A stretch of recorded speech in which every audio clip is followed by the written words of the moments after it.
The ocean wind bit at my skin as I walked along the coast, the salty air stinging my eyes and making my hair whip behind me. The scent of fresh flowers reached me before I saw Olivia with a small basket of wildflowers clutched in her hands. She was sitting on a craggy rock near the docks, her eyes wide and hopeful as we approached. Leaving already? I hope Firebrand helped you. Though, maybe some flowers for your journey? She asked with a voice that wavered between hope and desperation. Marcus was the first to step forward. His coat billowed around him, dark and foreboding, as he leaned down, offering a coin to the girl. He didn't say much, but there was a certain gentleness in the way he moved, the way his rough fingers dropped the gold into her palm. Take it. Keep the flowers safe, he grunted. The girl blinked, stunned for a moment, then practically leapt to her feet, a wide smile spreading across her face as she dashed off toward the market. Thank you. Thank you, she called over her shoulder, flowers still in her arms. None of us spoke at first. We didn't need to. A gesture like that, simple and kind, spoke volumes, even if it was just a passing moment. We had a job to do, after all. A creature of legend lurking in the farmlands, and the bounty for it was more than enough to make us forget our troubles. We needed to speak to Margaret Lament, an old widow on the edge of the town, for answers. But before we could get to that, we needed a drink. So we went back to Gallic and found a cheap place called the Battered Barrel, just close enough to the slums that you could get a fair amount of mead without worrying about getting gutted if you said the wrong thing. The tavern was dark, the air thick with the scent of sweat, ale and wood smoke. It was the kind of place where you could forget yourself for a little while, where no one cared who you were or what you did, so long as you had a coin to spend. We slipped into a corner, pulling our cloaks close, trying to avoid too much attention. But the eyes that followed us weren't the ones we wanted. Not here. The brass dragons. I noticed them first, sitting at a long table by the hearth. They were a group of mercenaries, well-funded from the capital of Caldoria and dangerous. They weren't here for the drink, I could tell that much. They were here for information, and they'd heard about the beast of Galec. I wasn't sure what bothered me more, their presence or the fact that they knew more than us already as they boasted about a new lead on the beast. I hadn't even taken a sip of my ale when I felt the hairs on my neck stand up. I saw him, Lucien. Of course he's here. That smug bastard. The soul-trapping skull we'd stolen from him wasn't the end of it with him. Banjo, Marcus growled, his hand tightening on his glass. This is bad. I didn't need him to tell me. Lucien was sitting there, relaxed, a devilish grin stretched across his face as he spotted us. He was waiting for us to come to him.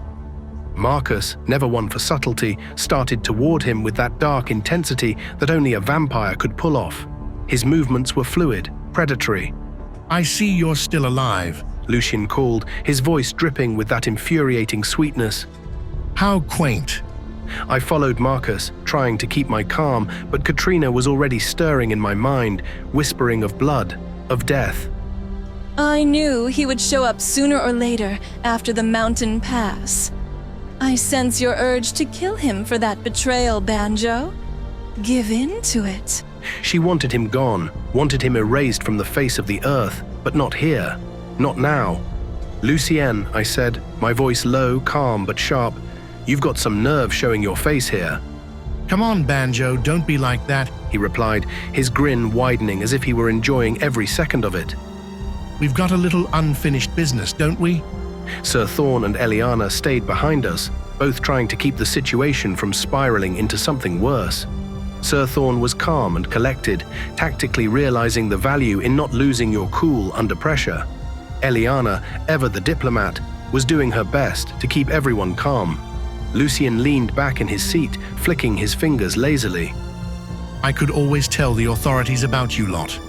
About what you are. His voice dropped to a whisper. About the magic you hide. Don't threaten us, Lucien, Marcus snarled.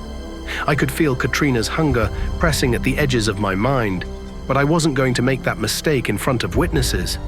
What do you want? I demanded. Lucien chuckled, standing and spreading his hands. What do I want? You've already taken my soul-trapping skull, haven't you? I want it back. He leaned in closer. If you return it within a week, I'll forget about all of this. You can go on your merry way.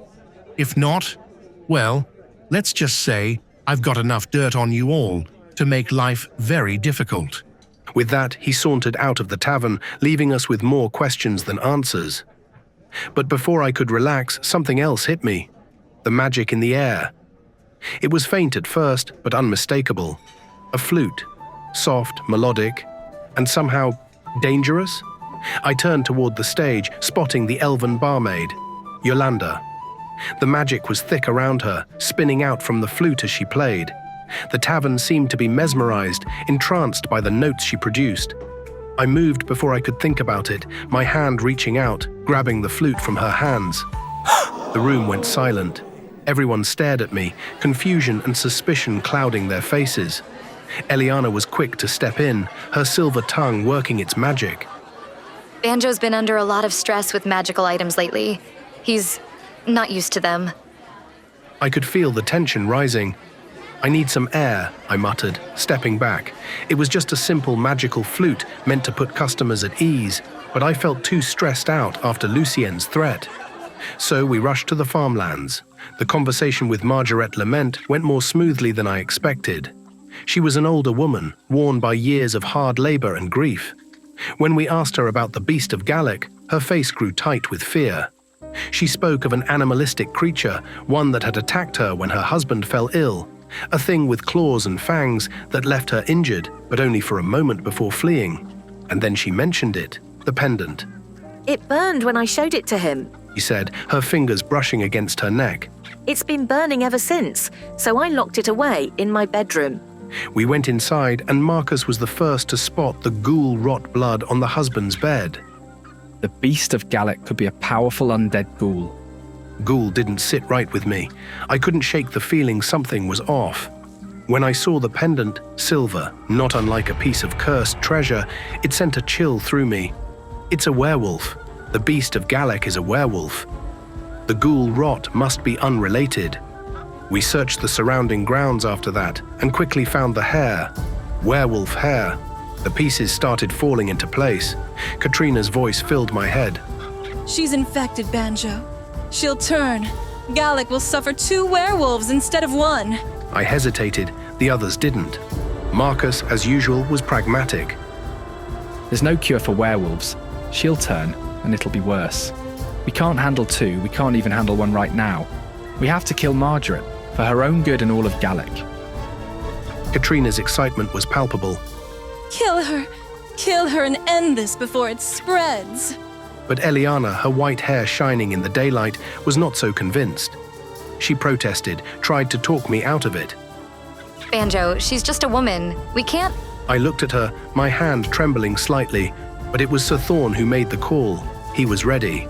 She's a woman now, and she should die as a woman instead of a monster. These kind of curses, it's a fate worse than death. You lose your mind as the other persona takes over. He spoke of authority, like he was experiencing something similar. Fine, but I want no part of it. I'll distract her and talk to her, but that's about it. Eliana said, accepting fate. She then took the lead to talk to Margaret, putting on a deceptive smile. Excuse me, Margaret. Could you tell us about your husband before he got sick? In the end, it was quick. Marcus and I did what had to be done, while Sir Thorn set fire to the house to cover our tracks. Not the blood I expected, but I'll take it. More of your magic grows within you now, Banjo. I can tell you like it. Katrina whispered to me, but as we stood there afterward, I looked at the pendant again, my mind whirling. There was something wrong with it. The symbol, it was wrong. Not just a relic, this was an infernal cult's mark. I looked down at Katrina. She was silent for once, and that bothered me more than anything. I'd been carrying a demon for years, but now for the first time, I wondered if Katrina was what she said she was. And if she wasn't, then what the hell had I been using all this time?